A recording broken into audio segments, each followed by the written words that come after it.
Hi, Andy Stanley here. As we wrap up another contentious election season, perhaps the most contentious in recent memory, I want to say a few words to all of you normal people. Those of us who get up every day and go to work, go to school, drop our kids off at school, pay our bills, pay our taxes, interact and do business with people who don't look exactly like us or talk exactly like us or vote like we do. This is for all you Republicans, Democrats, Independents who love your country and you love your party, but you are weary of all the middle school playground rhetoric and antics. You're weary of the name calling. You're weary of all the sky is falling texts and mailers. This is for those of you who are sad or maybe even mad about how all of this has impacted your relationships, perhaps family relationships. And my message to you is this: there is way more of us than there is of them. They're just louder. And our problem is, actually, our superpower is, we don't give the world anything to talk about or complain about. We're busy. We're busy minding our own business, right? And taking care of business and taking care of our families. And while we might not get a lot of attention, we determine the direction of our nation because the nation can't go anywhere without us. We the people, the normal, hardworking, healthy people. So if that's you, fear not. We are going to be fine. But speaking of fear, the reason that the far left and the far right leverage fear is because, well, it works if we let it. So don't let it. The sky is not falling. There's a way forward. There's a way through, but it will require something of all of us. And that's okay, right? Because our nation is strong because of generations of people who came before us, who did hard things, did things that were required of them. Men and women who refused the path of least resistance. Now, as you know, the path of least resistance is to just complain about everything and do nothing about anything. And I can complain with the best of them. And perhaps like you, I have an opinion about everything. And I have an opinion about everybody as well. And like you, it's tempting to just surround myself with people who are just like me, who vote like me, and experience the world just like I experience it. But I refuse to do that. And I hope you'll refuse to do that as well, because that's certainly not the way forward. Complaining about everything while doing nothing is not an option for those of us who love God and who love our country and who love our neighbors. And tuning it all out isn't a good option either. So what can we do? What should we do? What has the potential to make an actual difference in our nation? I'm convinced, and I'm certainly not alone in this, but I'm convinced the way of Jesus is actually the way forward for our nation in this cultural moment. And if you're not a religious person, hear me out. By the way of Jesus, I'm not referring to a religious movement or really anything religious. When Jesus stepped onto the pages of history, religion was broken. Romans and Greeks had more gods than they could keep up with or that they could keep happy. The temple leaders in Jerusalem were so corrupt. Well, you know how that story ended. They had Jesus beaten and then convinced Rome to crucify him. So the way of Jesus wasn't a religious way then or now. But oddly enough, we're still talking about and quoting Jesus. Even more surprising, the empire that crucified him eventually embraced him, worshiped him. Why? Because his followers embraced a way, an approach to life that was so contrary to the selfish, violent, winner-take-all culture of the day that it stood out. They led out. Their way, the Jesus way, attracted men and women from every corner of Jewish and non-Jewish society.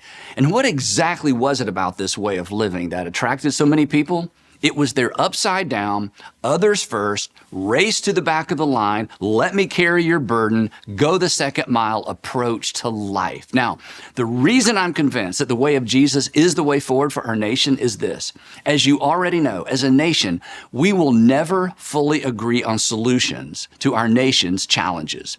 But the way of Jesus provides a relational bridge, a bridge that provides the optimal environment for hammering out the best, even if imperfect, solutions, because the way of Jesus mandates that we honor one another regardless of our differences, regardless of political differences. Think about it. It is possible, you know this, it's possible to love unconditionally and disagree politically. And that approach creates the optimal context and environment for problem solving. Political and ideological alignment is not a prerequisite for honoring one another, caring for one another, and carrying one another's burdens. And you already know that. You know that because you've experienced that, right? You have cared for people, met the needs of people. You've been generous to people whose political views were completely unknown to you. And if you had known, well, you would have been kind to them anyway. That's what normal, healthy people do. So this isn't new. It's just been neglected. And if the whole Jesus thing still causes you to push back a little bit, consider this. This is amazing. The last thing Jesus did for his closest followers before he was arrested was wash their feet. And when he finished, he told them why he did it. And it wasn't because their feet were dirty. He washed their feet so they wouldn't have any excuses not to wash each other's feet. There were dozens of things the men in that room disagreed about. There were things they disagreed with Jesus about.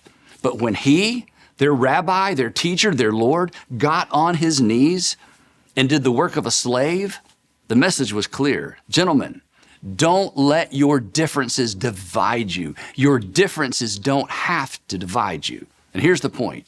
Washing their feet did not solve anything, but it ensured that their differences would not divide them. In our context, showing respect for one another, being kind to one another, showing up for one another, those things don't address our nation's problems. But what they do is they keep us connected so that we can better address our nation's problems. The best thing for our nation, the best thing for the health and prosperity of our nation is for us to work together for the common good. Unity is the win. Unity is how we win. Unity is primary. And by unity, I don't mean uniformity or 100% agreement.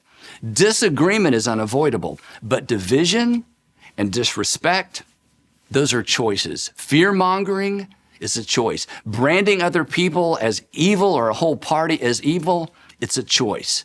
It's a bad choice. And none of those things are necessary, and none of them facilitate progress. They impede progress. Why? Because they divide us. And division is not a winning strategy. So let's not settle for law-abiding citizens. Let's be better than that. Let's do something more demanding than that. Let's be quick to listen and slow to speak. If somebody considers us their enemy, let's not return the favor. Let's not demonize those who arrive at different conclusions and embrace different solutions. Let's do what's just, not what we can justify. Let's do what's responsible, not what's permissible. Let's be kind and yet willing to call out unkindness. Let's be honest and yet willing to call out dishonesty, especially when it undermines somebody's dignity. Let's just do for others what we would want others to do for us if the roles were reversed. Let's live, let's love, and let's lead in such a way that we, the people, regain the moral high ground and serve as the conscience of our nation.